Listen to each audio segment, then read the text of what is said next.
ഇതെന്താ അങ്ങോട്ട് നോക്കി നിക്കുന്നേ? ആ പെണ്ണ് പോയിട്ടേ ഇതുവരെ വന്നിട്ടില്ല. അതാ ഞാൻ നോക്കി നിക്കുന്നേ.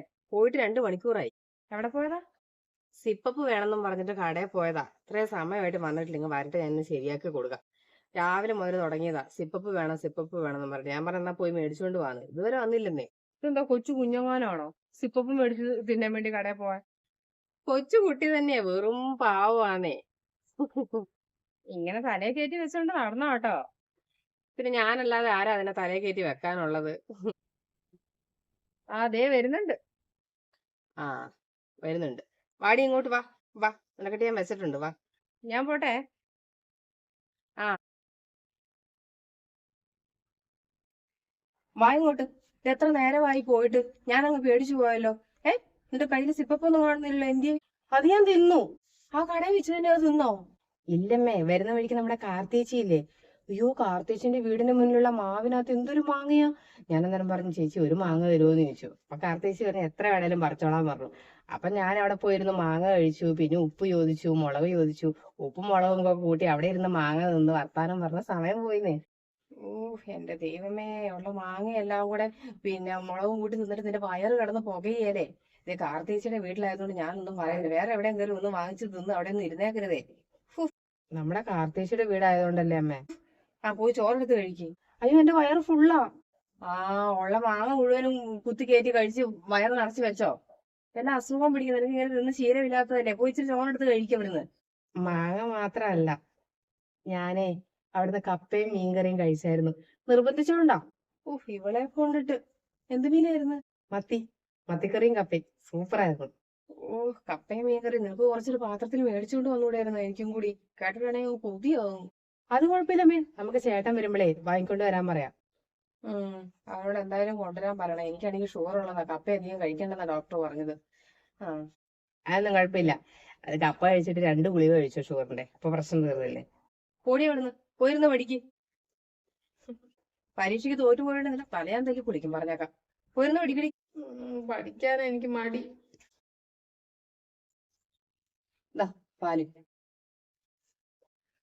മരുമോളെ പൊരിച്ചോ? സിപ്പപ്പും മേടിക്കാനാന്നും പറഞ്ഞ് പോയിട്ട് താമസിച്ചിട്ട്. ഇല്ലെന്നേ, അവളെ നമ്മുടെ കാർത്തേച്ചിയുടെ വീട്ടില് വരുന്ന വഴിക്കൊന്ന് കേറിയതാ. ഞാൻ പറയുന്നത് കൊണ്ട് നീ ഒന്നും വിചാരിക്കരുത്. ഈ മരുമോളെ എടുത്ത് ഇങ്ങനെ തലയെ കയറ്റി വെക്കരുത്. ഏ, അവക്ക് വല്ല വിചാരമുണ്ടോ നീ അവളുടെ അമ്മായിയമ്മയാന്നുള്ള വല്ല വിചാരമുണ്ടോ അവക്ക്? അതെന്തിനാ അവൾ അമ്മായിയമ്മയാന്ന് വിചാരിക്കുന്നത്? അമ്മയാന്ന് വിചാരിക്കുന്നതല്ലേ നല്ലത്. ഏ, ഓ അതുകൊണ്ടെന്താ, നീ രാവിലെ എഴുന്നേറ്റ് കഴിഞ്ഞിട്ടല്ലേ അവള് രാവിലെ എഴുന്നേക്കുന്നത്? ഏ, അല്ലേ? അമ്മായിയമ്മയാന്നുള്ള ബഹുമാനം ഒന്നും നിനക്ക് തരുന്നതായിട്ട് എനിക്ക് തോന്നിയിട്ടില്ല. കുട്ടികളെയും കളിച്ച് ഇങ്ങനെ നടക്കുമല്ലേ സിപ്പും മേടിച്ച്. പിന്നെ അത് മാത്രല്ല, നീ അവളെ പഠിക്കാനും വിടുന്നുണ്ടല്ലോ.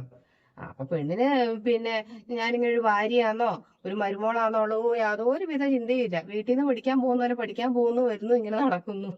എന്റെ സുജയ, ഞാൻ അങ്ങനെയൊന്നും വിചാരിക്കാറും കൂടിയില്ല. എനിക്കും ഉണ്ടല്ലോ ഒരു മോള്. ഞാൻ അതുപോലെ തന്നെ എന്റെ മകന്റെ ഭാര്യനെയും കാണുന്നത്. മരുമോളാന്ന് വിചാരിച്ചിട്ട് ഞാൻ ഇന്ന് വരെ അവളോട് പെരുമാറിയിട്ടില്ല. എന്റെ മകളായിട്ട് തന്നെയാ കാണുന്നത്. ഞാനിനി ഒന്നും പറയുന്നില്ല. നിന്റെ കാലം കഴിഞ്ഞാൽ കുടുംബം നോക്കി കുടുംബത്തിൽ നിൽക്കേണ്ട മരുമോളാ. അതുകൊണ്ട് ഞാൻ പറഞ്ഞതേ ഉള്ളൂ. ഞാൻ പോവാ.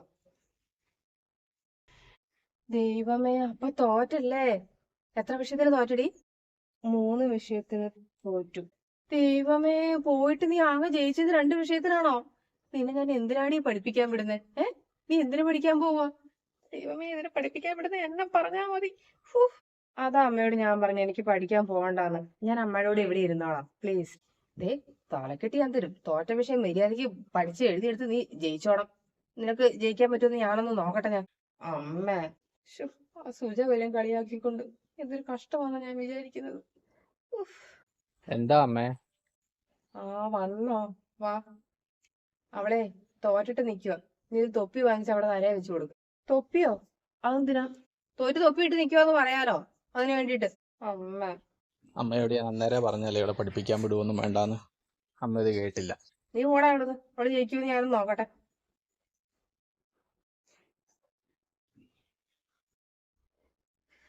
എഴുന്നേറ്റ് നടക്കണമെങ്കിൽ 2 മാസത്തോളം വേണ്ടി വരുമെന്ന ഡോക്ടർ പറഞ്ഞത്. നല്ല വേദനയുണ്ട്. കാല് നിലത്ത് കുത്താൻ പറ്റിയല്ല.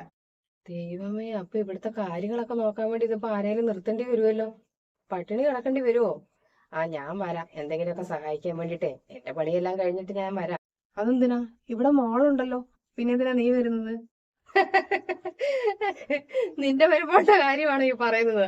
അതിനെ നോക്കാൻ വേണ്ടിട്ട് ആരെങ്കിലും നിർത്തേണ്ടി വരും ഇവിടെ. സ്വന്തം കാര്യങ്ങൾ വരെ അതിന് മര്യാദയ്ക്ക് നോക്കാൻ അറിയാമോ? എന്നിട്ടല്ലേ നിന്റെ കാര്യം.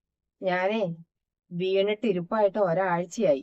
എന്നെ കഴിഞ്ഞ് നന്നായിട്ടാണ് എന്റെ മരുമോൾ ഈ വീട് മുഴുവനും നോക്കുന്നത്. രാവിലെ എനിക്ക് വേണ്ടതെല്ലാം ഉണ്ടാക്കി കൊണ്ടുതരും. എനിക്ക് എന്താണോ കഴിക്കാനും കുടിക്കാനും വേണ്ടത് സമയാസമയം എന്റെ മുറി കൊണ്ടുതരും. അതുപോലെ അവന്റെ കാര്യങ്ങളും ഭംഗിയായിട്ട് നോക്കും. ഒരു പശു ഉണ്ടെന്ന് നിനക്കറിയാലോ, അതിന്റെ കാര്യങ്ങളും നോക്കണം. പാവം എന്റെ കുഞ്ഞിനെ കുത്തിയിരിക്കാൻ വേണ്ടിട്ട് നേരമില്ല. നിന്റെ മരുമകളുടെ കാര്യം തന്നെയാണോ ഈ പറയുന്നത്? നമ്മൾ അങ്ങോട്ട് കൊടുക്കുന്ന സ്നേഹമാണ് അവര് നമുക്ക് തിരിച്ചിങ്ങോട്ടും തരുന്നത്. അവർക്ക് ഞങ്ങൾ മരുമക്കളാണ് എന്നൊരു തോന്നൽ ഉണ്ടാക്കാതിരിക്കേണ്ട ഉത്തരവാദിത്വം ആർക്കാ? നമ്മക്കാണ്. ഇത് അവരെ കുത്തി പറഞ്ഞും അവരെ മരുമക്കളാണെന്നുള്ള വേർതിരിവ് കാണിച്ചിട്ടുണ്ടെങ്കിൽ അവരതേ തിരിച്ചും തരത്തുള്ളൂ. റോബോട്ടിനെ പോലെ ഓടി നടന്ന് ഈ വീട്ടിലെ ഓരോ പണിയും കാര്യങ്ങളും ചെയ്യുന്നത് എനിക്ക് തന്നെ കണ്ടിട്ട് വിശ്വസിക്കാൻ പറ്റുന്നില്ല. ഒരു പെങ്കൊച്ചിന് ഇത്രയും പണിയെടുക്കാൻ പറ്റുമെന്നുള്ളത്. അത് പഠിച്ചു നടന്നാച്ച കൊച്ചല്ലേ. ശരിക്കും നിങ്ങൾ അമ്മയും മോളെയും പോലെ നടക്കുന്ന കാണുമ്പം എനിക്ക് കുശുമ്പൊക്കെ തോന്നാറുണ്ട്. പിന്നെ ഇങ്ങനെയൊക്കെ ആകാവോന്നും തോന്നും. പക്ഷെ ഇപ്പൊ എനിക്ക് മനസ്സിലായി,